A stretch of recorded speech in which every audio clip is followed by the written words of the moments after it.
Horas. Horas. Halo. Saya Selamat malam Bapak, anak muda. ya. Saya datang ke sini sekalian lintas dan saya lihat banyak anak-anak muda yang mungkin banyak membuang waktu sia-sia. Saya datang ke sini minta izin sebentar untuk menyampaikan berita dari surga, Siap. berita tentang pertobatan. Siap. Bolehkah saya dikasih izin? Dikasih izin, Pak. Terima kasih, Tuhan Yesus memberkati. Amin. Horas. Horas. Bapak-bapak yang saya kasihi, yang sayangi dalam Tuhan Yesus, Alkitab menceritakan banyak cara Tuhan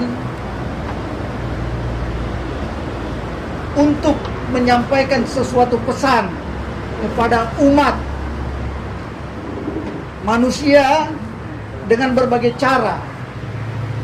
Mimpi, penglihatan, dan lain sebagainya. Nah, saya mendapat satu penglihatan. Ya, dalam mimpi saya berjalan di satu jalan. Saya melihat ada 3 kuburan. Yang dua sudah berisi, yang satu kosong. Maka suara itu mengatakan yang kosong itu adalah untukmu, untuk saya. Tapi entah bagaimana saya bisa berdoa dan saya tengking dalam nama Tuhan Yesus dan tiba-tiba saya terbang.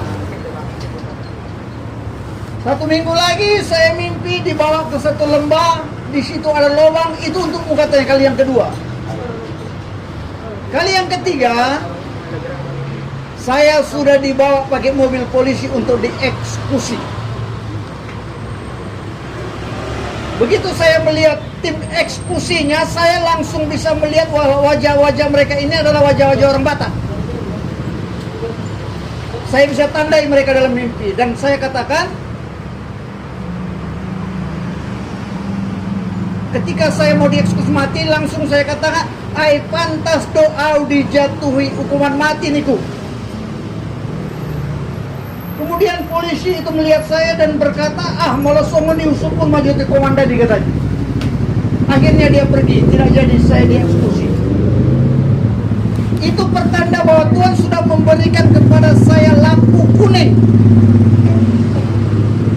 untuk masuk daerah-daerah di mana ada orang Sumatera. Itu pertanda bahwa satu ketika mereka akan menjadi saudara saya untuk mendukung pelayanan saya ke banyak tempat.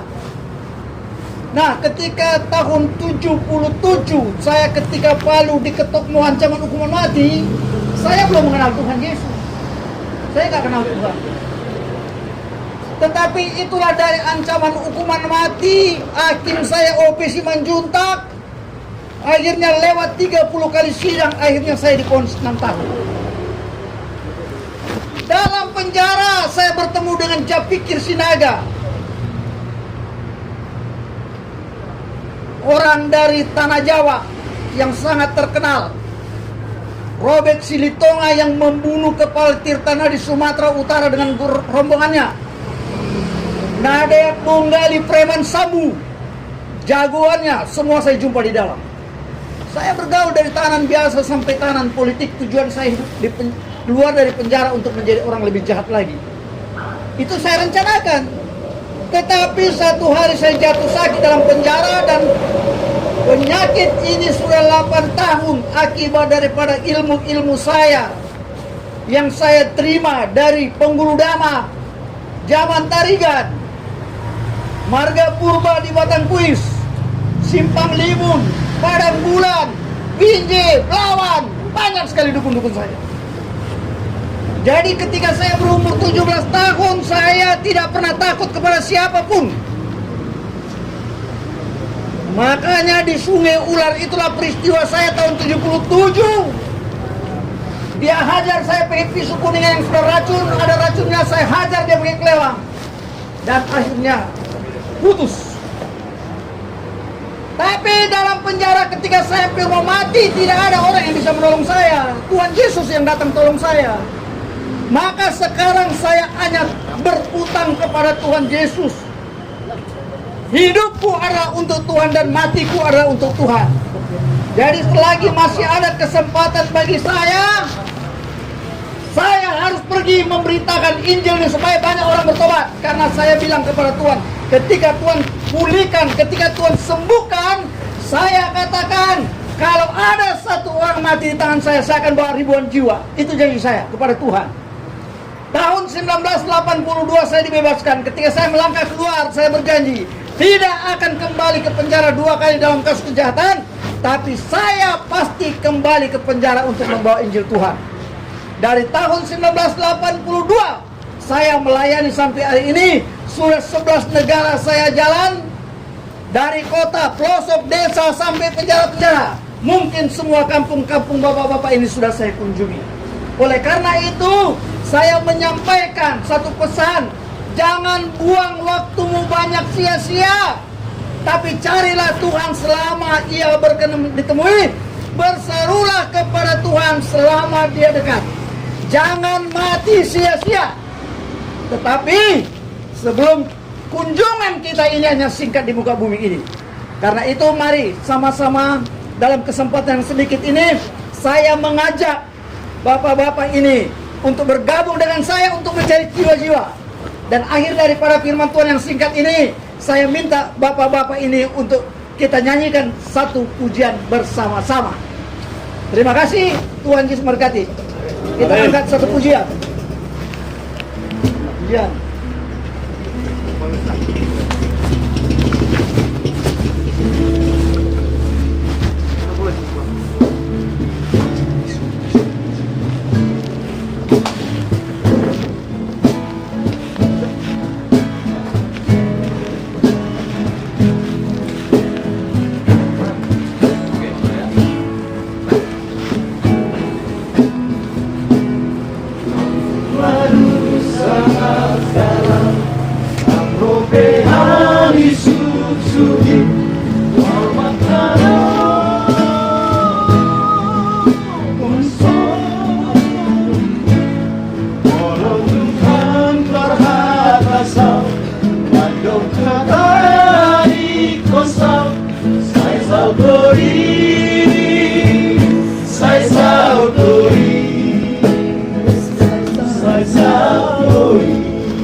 Ikaw putih o potong Yesus.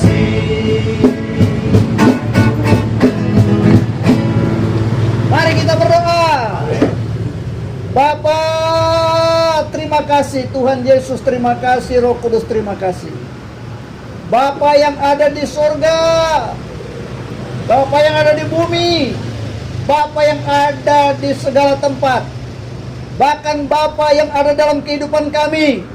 Hari-hari ini, malam hari ini, hamba mengucapkan syukur dan terima kasih boleh mengunjungi dan berjumpa dengan anak-anak di Lapu ini Tuhan.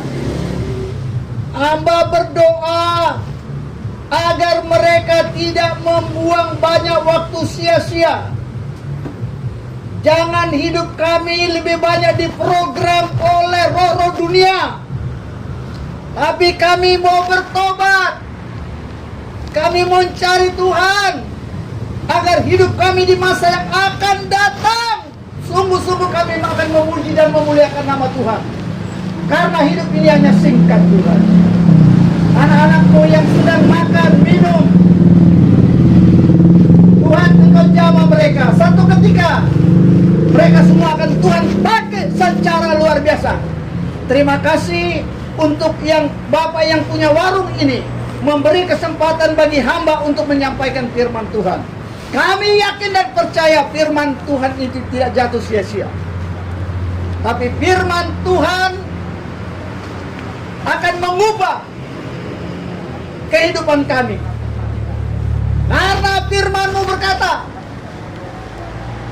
dalam Yesaya 48:18, sekiranya engkau merhatikan perintah-perintahku, maka damai sejahtera-Mu akan seperti sungai yang tidak pernah kering, dan kebahagiaanmu akan terus berlimpah seperti gelombang laut yang tidak pernah berhenti. Keluaran 21-17 mengatakan, lalu Allah mengucapkan segala firman ini, akulah Tuhan Allahmu yang membawa engkau keluar dari tanah Mesir dari tempat perbudakan. Jangan ada padamu Allah lain di hadapanku.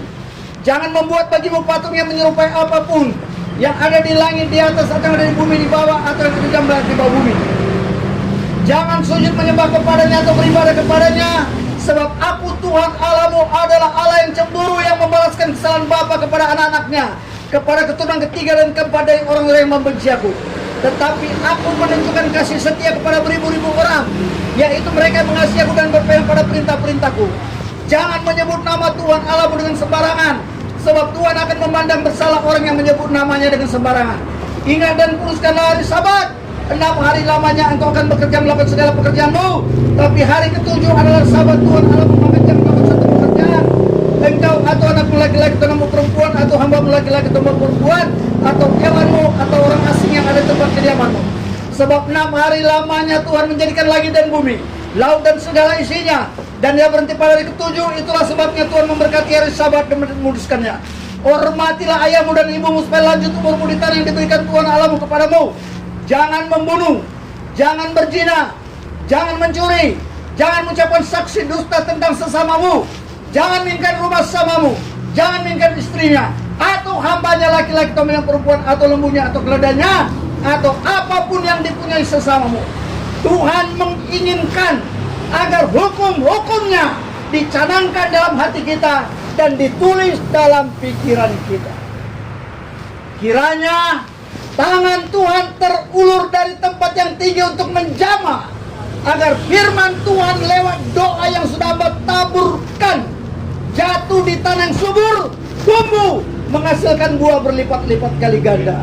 Terima kasih Bapa, warung yang sudah memberikan kesempatan bagi hamba-Mu, Tuhan juga menjamahnya. Dalam nama Tuhan Yesus, kami sudah berdoa Bapa dan mengucapkan syukur. Haleluya. Amin.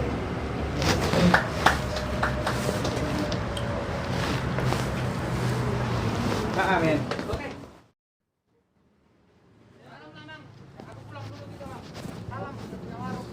Oh iya, oh.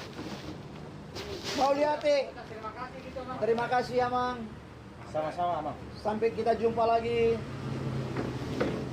Terima kasih Pak Kode. Orang sudah. Oke. Terima kasih sudah hadir Pak.